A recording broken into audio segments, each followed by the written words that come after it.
جیسا کہ میں آپ کو ایک عمل بتاتا ہوں، آپ اس کو کریں، اس دن اگر آپ مر گیا تو پھر مجھے بتا دینا۔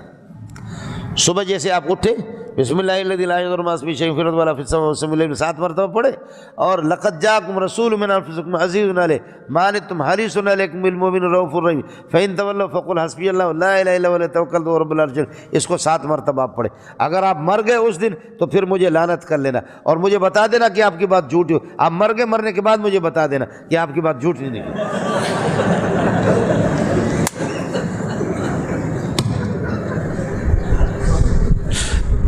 ہاں ملنگو، آپ جس دن مر گئے نا، مرنے کے بعد پھر کیا، قبر سے مجھے بتا دینا موبائل کے ذریعے سے، ٹچ موبائل وہاں رکھنا تاکہ میں دیکھوں کہ آپ کے ساتھ منکر نکیر کیا کر رہے ہیں۔ مجھے بتا دینا کہ استاد جی آپ نے جھوٹ بولا۔ سمجھ رہی ہے کہ نہیں ہوگا انشاءاللہ۔ ایک بزرگ کہتے ہیں کہ 105 سال 110 سال اس کی عمر ہمیشہ پڑھتا رہا، تو ایک دن غیب سے آواز آ گئی کہ تو اس ذلیل دنیا میں کب تک رہنا ہے؟ رب جلیل کے پاس نہیں آ رہا، ذلیلوں کے پاس رہ رہے، رب جلیل کو چھوڑ کر کے ذلیلوں کے پاس رہنا۔ تو بزرگ غریب رونے لگے، اس دن اس نے پڑھا نہیں، اور اسی دن مڑ شو ہو گیا، کچھ بلا پڑ گیا۔ ہاں مولانا،